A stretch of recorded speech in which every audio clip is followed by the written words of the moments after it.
Hi and welcome to the channel Newtown Naughty Boy once again, and in this video I will be looking at the Crosman 130 pistol.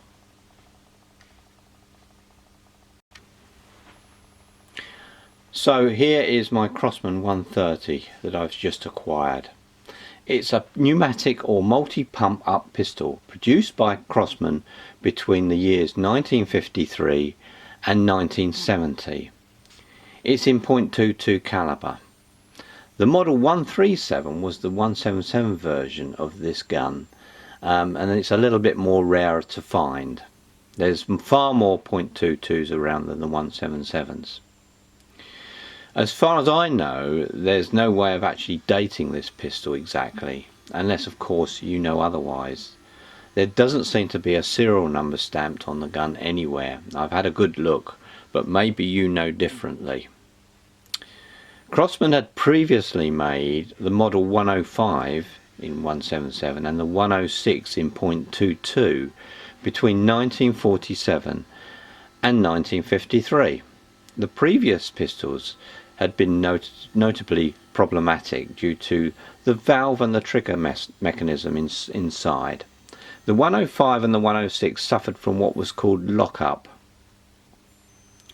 When the pistols were over-pumped, the valves would lock up and the guns would either fire very weakly or not at all.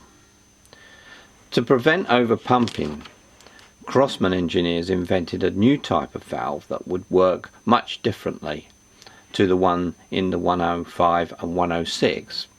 Instead of knocking the valve open with a heavy hammer inside the pistol, the new valve used the trigger to hold the valve shut until the trigger was pulled and released the air.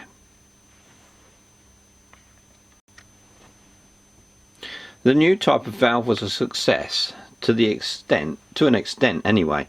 The lock-up became a thing of the past, although now people started to complain that the trigger became much harder to pull as the air pressure increased, and this was obviously dependent on the number of pumps that you actually put into the pistol.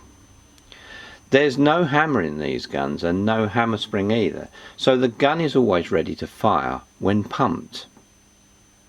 So as always, I have checked this gun out to ensure it's unloaded whilst I show it to you on the workbench.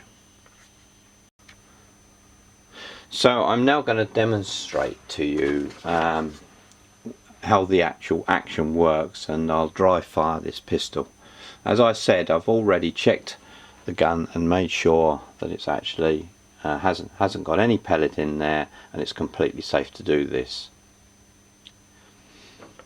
So how the gun works is that this lever underneath pumps the gun, and you put in as many pumps as is required, and as you pump, of course, the resistance becomes greater,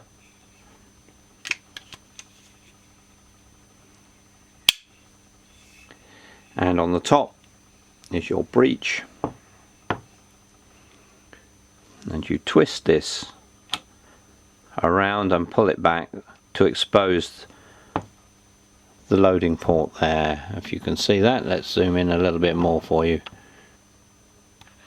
Okay, so there's your loading port, and you place your .22 pellet inside there, push the cover back and slide it over to lock, and that's about it. That's the loading process anyway. So on this side of the gun there is a safety catch button here which goes through to the other side. So now that the gun is compressed with air inside and is ready to shoot, so I'll dry fire this off now after I release the safety.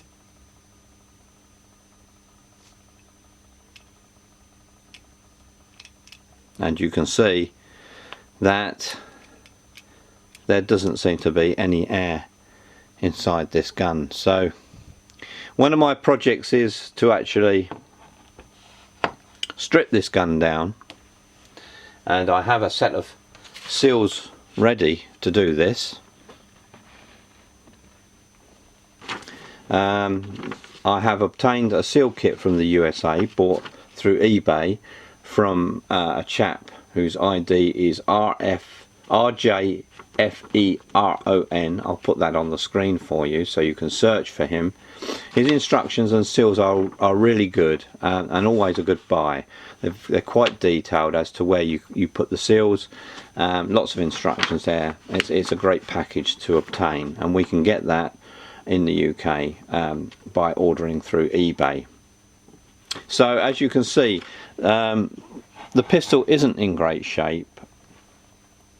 It's got a little bit of rust on it, and I'm going to strip it down and also intend not only to replace the seals inside, but to actually have a go at this metal work as well and bring it up to hopefully a decent finish.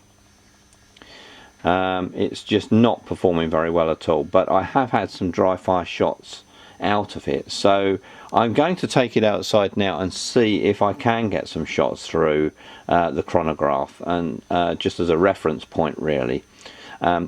So that's it. So let me go outside now, and we'll try and take some shots through the chrono and see what it's actually doing before we do the maintenance on this particular pistol. So here we are outside for the chrono test of the Crosman 130. I'm going to be using these pellets today. Let's see if we can get that in focus for you. They are hobby .22s, obviously. They are 11.9 grain, so they are very light pellets. What I've found is that the gun is leaking, and I have to put a pellet inside before I pump. I'm outside here shooting into some wood behind the chronograph to ensure safety. I've got some safety glasses on as well. So I'm going to pump the pistol to 7 pumps and see what we get.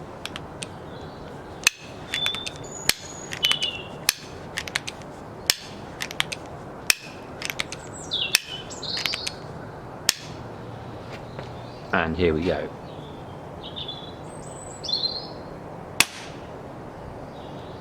An error. So let's try again. Now let's try again with a second shot.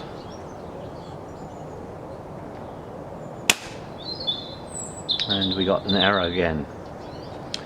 It's not looking good, so let's put a few more pumps in and see what happens. Now our third shot. Now third time lucky, a result of 229. I'll convert that to foot poundage, but it's pretty low. So, and that's the results really. The gun does need a service, and so that's the next thing that we'll do in a part 2.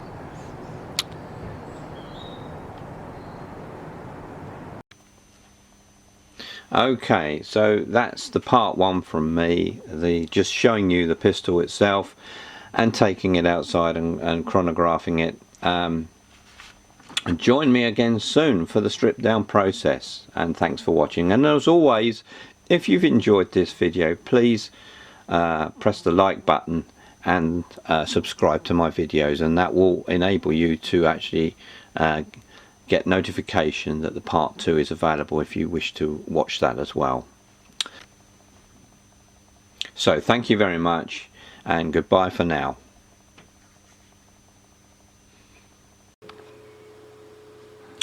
Well, if you've ever wondered where the name Newtown Naughty Boy comes from, well, you can learn a little bit more about that. I did write a book last year, and quite recently I've had the book republished. It's got a nice new cover on it. It details my story really, growing up in the UK in a small town, and all the things that I got up to during the 50s, 60s and 70s. There's quite a bit in there. There's some pictures, there's illustrations, there's a little bit of naughtiness, there's quite a bit of airgun shooting and shenanigans. There's stuff that will make you laugh in this book. It's a book you can order from Amazon, but also it's available on Kindle quite cheaply, so why not give it a go? It's a really good read, and then you can give me some feedback on it. Hope you enjoy. Give it a try.